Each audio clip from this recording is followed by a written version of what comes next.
Hello epic viewers from around the multiverse, prepare to bask in unprecedented glory because today I'm going to elucidate why I'm finished buying action figures in 2019. I do have a redeemable eBay Bucks coupon that I need to utilize. Okay, let's redo that.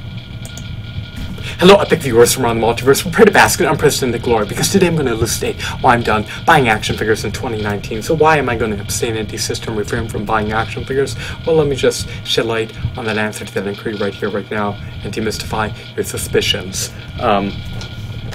I love Diamond Select action figures. I love NECA action figures. NECA creates robust, high-quality, state-of-the-art figurines that have merit in every facet, as well as Diamond Select. And the prices of Diamond Select figures are somewhat reasonable relative to other high-quality figurines. As you can see, these action figures are meticulously detailed. They have high-quality sculpts, high-quality shadings, high-quality textures, and of course,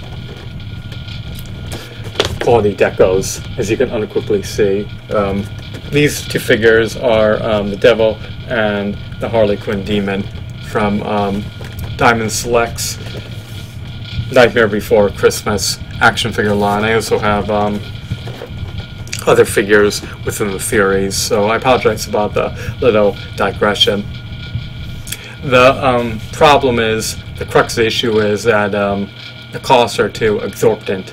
When you've been in school your whole life, you wind up accruing student debt, and as you know, the interest accrues into the principal each and every day. You could put your loans on forbearance, but that could bear ramifications and repercussions, and when you pay the interest, you're not paying off the principal, so it becomes this insurmountable dire issue of having to get out of debt when you're working 3 jobs, barely earning anything, and having to pay interest on top of the principal that ramps up the debt each and every day. So action figures, as you guys know, are luxury items. They're like amenities. They serve no pragmatic purpose. Sure, they can render you more elated, more euphoric, more buoyant, more gleeful, more ecstatic. But at the end of the day, they impinge on your financial well-being, to say the least. You know, collecting anything can render you destitute, indigent, impoverished, and even if you do it on a budget, it still is an unnecessary expense to incur. If you're in your 30s, 40s, 50s, 60s, 70s, you know, you need food for sustenance. You need distilled water to retain your vessel in this little simulation, and you need some semblance of housing. Action figures don't provide any of that. They're essentially equivalent to amenities. You know, they have no utility other than rendering you happier. So it's unfortunate, it's quite a shame. Action figures have a proclivity to appreciate in value, especially the high quality, covetable ones. But if you're not a reseller, and if you don't even have the display space to flaunt your action figures, then it defeats the purpose of collecting. Your collecting efforts will be in vain and futile if your action figures are relegated to a storage unit, a storage container, drawers, closets.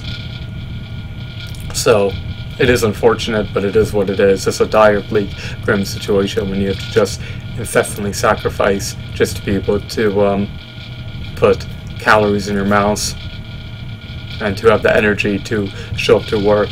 And working obviously puts a damper on your mood, and it compromises your health because it encroaches on your sleep schedule, your eating schedule, and it impinges on your ability to alleviate stress, especially when customers are irate, belligerent, and wind up vectoring their rage, animus, and rancor towards you constantly. So it is what it is, you know, but practically all jobs are unpleasant to work per se, and that's why people earn fiat currency for their finite, sacrosanct, non-replenishable, indispensable, and valuable time, which is your most valuable commodity, by the way. the jobs were pleasant, if they were desirable, they were covetable, then you would likely have to pay to work them, and not the other way around where the employer pays you. And of course, when you work, you're siphoned out of so much of your wealth. I mean, in the U.S., there's 8 forms of income tax, and there's well over 13,000 tax codes. So it just deters you from wanting to work. But at the same time, you need fiat currency to pay your bills and to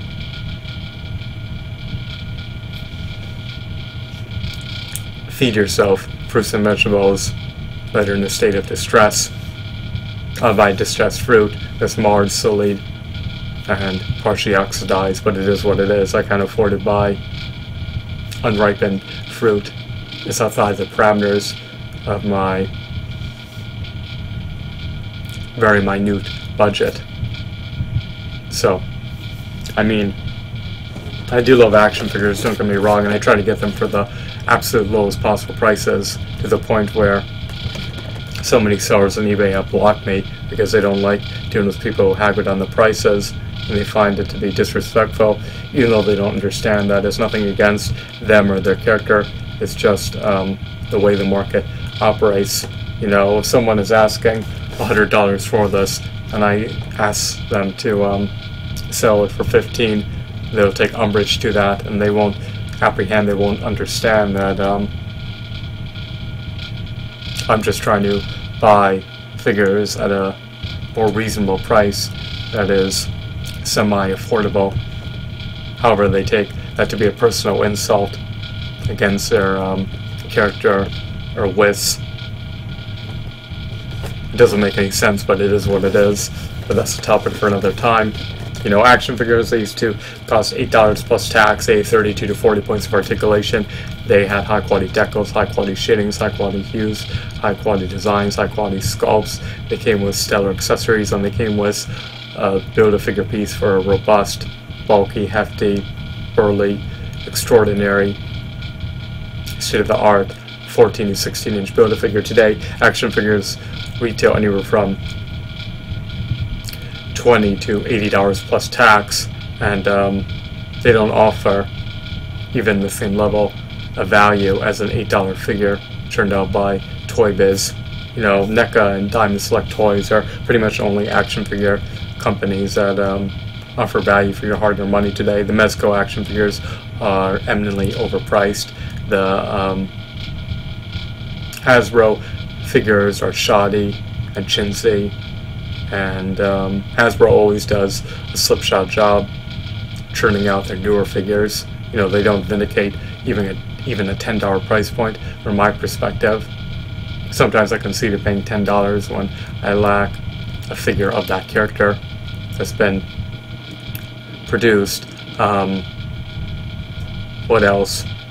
Mattel no longer is contracted with the Four Horsemen Studios for the production of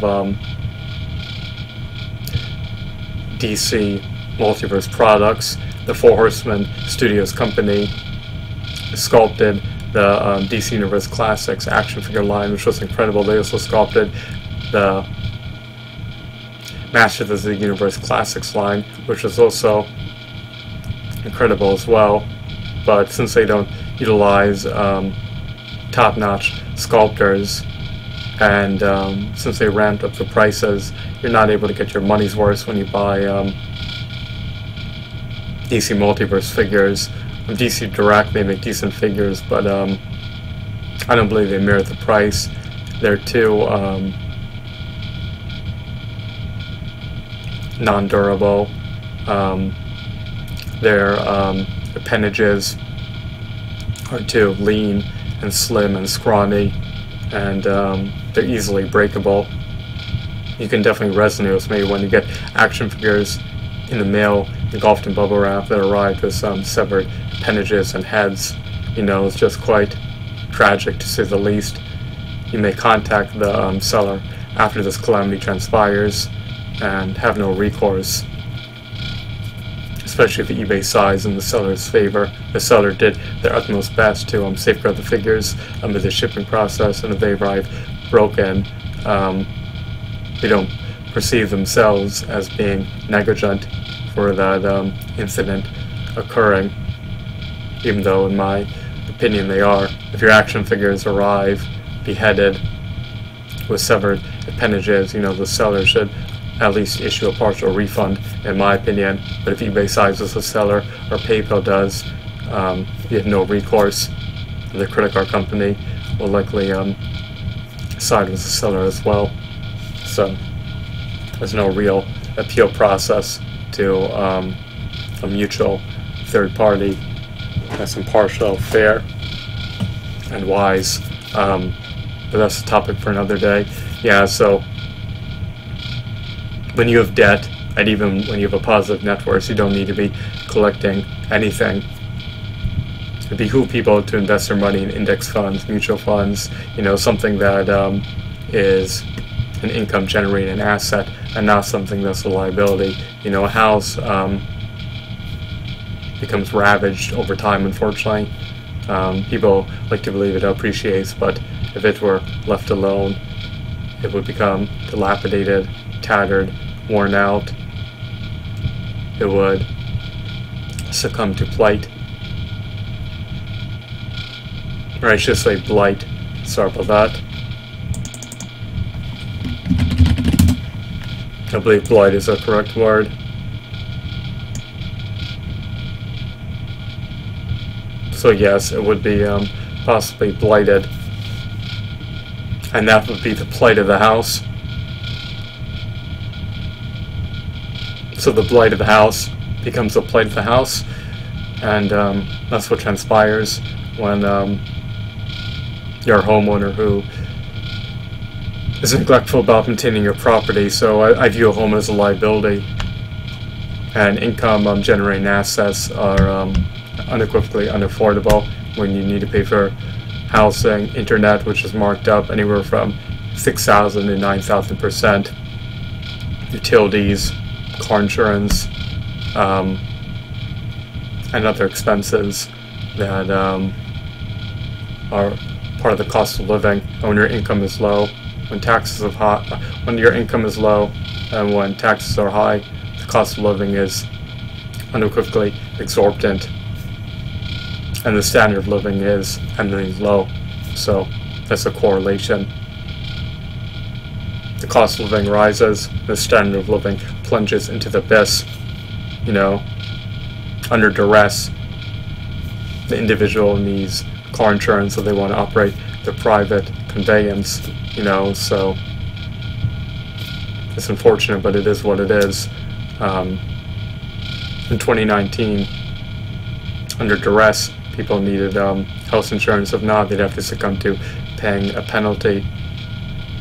So we live in a controlled market, and you can't control how you want your money to be earmarked, that you want your shelf to earn. And there's 8 forms of income tax, so that also siphons your wealth and it deters you from wanting to work. So really,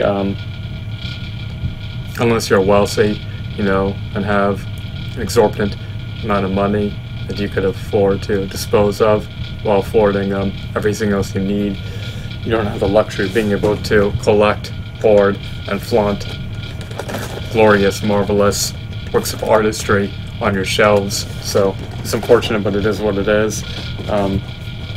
My bills are too high,